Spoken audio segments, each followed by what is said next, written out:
Rising India news 24। नमस्कार। अ, अभी petrol का रेट बढ़ता जा रहा, युद्ध भी खत्म हो गया और गाड़ियां भी खराब हो गई तो पेट्रोल के साथ-साथ।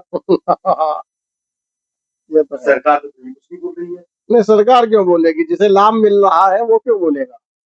लाभ अभी नितिन गडकरी जी ने मतलब वो मंत्री तो है किसी चीज के और अपने पैर घुमा रहे हैं किसी और चीज में, ये देखने को मिल रहा है ना। मंत्री किसके हैं? सड़क परिवहन के। और ये कर क्या रहे हैं? ये अलग मतलब ये लाइन में ही अलग जा रहे हैं घुसरे यार, इनसे तो पूछने वाला नहीं है। आज ये लोग कहते हैं कि पेट्रोल में से किसी का वाहन खराब नहीं है, जबकि आप पूरे हिंदुस्तान में आप कहीं भी घूम लीजिए, कहीं का भी आप जो है ब्यौरा देख लीजिए, सबसे ज्यादा गाड़ियां खराब इन्हीं की सोच के कारण हो रही है। और इन्हें मिल क्या रहा है? जो इनके लोग हैं उनकी गाड़ियां बिकेंगी, इन्होंने जो इनके लड़कों ने बिजनेस खोला है वो बिजनेस चलेगा, परेशान कौन होगा? आम आदमी जो मुश्किल से 10 साल में 7 साल में अपना मतलब जो गाड़ी किस्तों पर लाता बेचारा 7 साल में अपनी गाड़ी का पेमेंट कर पाएगा, 5 साल में कर पाएगा, उससे पहले तो गाड़ियां खराब हो जाएंगी।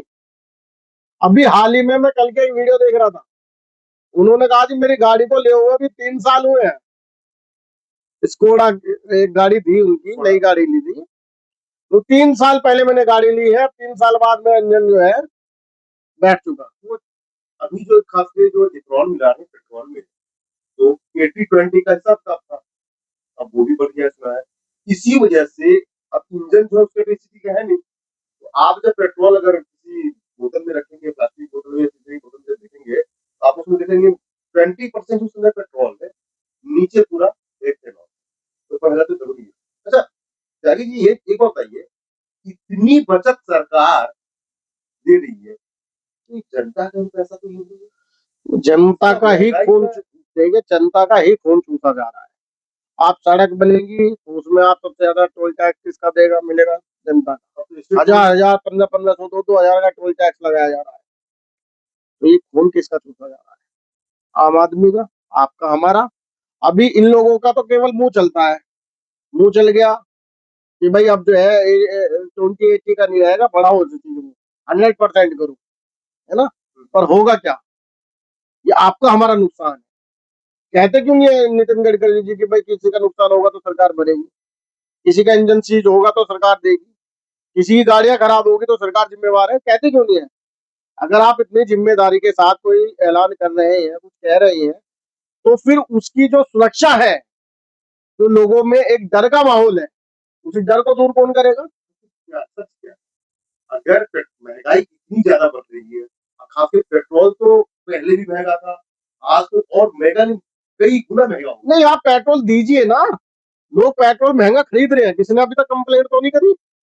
अगर 100 पे पेट्रोल जा रहा था, किसी ने कंप्लेंट नहीं करी। मुझे लगता नहीं है अभी कोई भी एक आदमी ने अपनी वीडियो भी बनाकर ये कहा होगा मैंने महंगा पेट्रोल खरीदा, कुछ नहीं, सब डाल रहे हैं, सब मिलावट हो रही है। और अब अगर आप मिलावट करके देंगे, लोगों के इंजन बंद हो जाएंगे नई नई गाड़ियों के, तो लोग कहेंगे। अब मैं तो आपके चैनल के माध्यम से कहना चाहता हूँ कि ये लोग बेवकूफ है, ये विपक्ष बेवकूफ है, पता नहीं क्यों आवाज नहीं उठा रहा। मुद्दे की बात कोई भी ना तो विपक्ष कर रहा, ना लोग करना चाहते। अरे मैं तो चाहता हूँ कि ये लोग जो आज जिन्हें चमक रहा है, वो लोग क्यों नहीं दिल्ली में नितिन गडकरी जी का घर घेरने का काम करते हैं लोग? आप नितिन गडकरी जी का घर घेरिए ना, उनसे पूछिए आपके मन का जो डर है उसे मिटाने का क्या कारण है? ये बस बैठ करके सीधा बोलेंगे राम मंदिर में चोरी हुआ है, इसके अलावा कहीं ये विपक्ष का यही तो दिक्कत है ना, विपक्ष का यही रोना जो अब से नहीं चल रहा, ये पिछले जब से सरकार बनी है यही करती आई है। मुद्दों पर तो बात करेंगे नहीं एक भी, इन्हें विपक्ष को एक मुद्दा का जमीनी मुद्दा अभी तक इन्होंने एक नहीं खाया। जब भी खाएंगे तो तुमने पाकिस्तान के लिए ऐसा क्यों कर दिया, तुमने उसके लिए ऐसा क्यों कर दिया, तुमने राम मंदिर चोरी क्यों? उनका कोई मुद्दा नहीं है। चलो तुमने एक बार ये बात कर दी राम मंदिर का चोरी हो गया, उसमें क्या चल रही है, और उसे कितना लंबा खेचोगे भाई? उसकी एक खेचने की एक सीमा होती है, खत्म करो विवाद को। अब तो जो चल रहा है जिसमें लोगों का डर है, डर का माहौल बना हुआ है, गाड़ियां खराब हो रही हैं, इस माहौल को दूर करने का काम विपक्ष का था। नितिन गडकरी जी को और मोदी सरकार को घेरने का काम विपक्ष का था। विपक्ष काम करने के लिए तैयार नहीं है। तो क्या आपका ये कहना है कि जो आज भारत का विपक्ष है वो सत्ता के पक्ष में ही नकारा हो बयान गया है। ये सत्ता के पक्ष में ही बयान देती है? नहीं, नकारा, हाँ बिल्कुल ये भी है। आप देखिए नितिन गडकरी जी ने सभी विपक्षी पार्टियों से जो है मीटिंग करी है, मैं तो मीटिंग के अंदर कुछ तो बात हुई होगी, हमें तो नहीं पता क्या बात हुई है। नहीं, ऐसा तो नहीं कि वो कहते हैं ना टेबल के ऊपर से या टेबल के नीचे होती है, तो विपक्ष नाम के लिए रह गया है, विपक्ष सत्ता पक्ष का ही पक्ष में है। हो सकता है। देखो नितिन गडकरी जी के खिलाफ तो कोई बोलने को तैयार है नहीं। अभी तक आपने किसी भी नेता का बयान सुना क्या?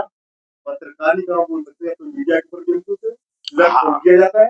हाँ भाई, ये तो आप देखिए, ये तो आप बेहतर जान सकते हैं हमसे, आप पत्रकार हैं। अगर आप इस बात को कह रहे हैं तो कुछ सोच कर ही कह रहे होंगे, पर विपक्ष वो नहीं बोल रहा।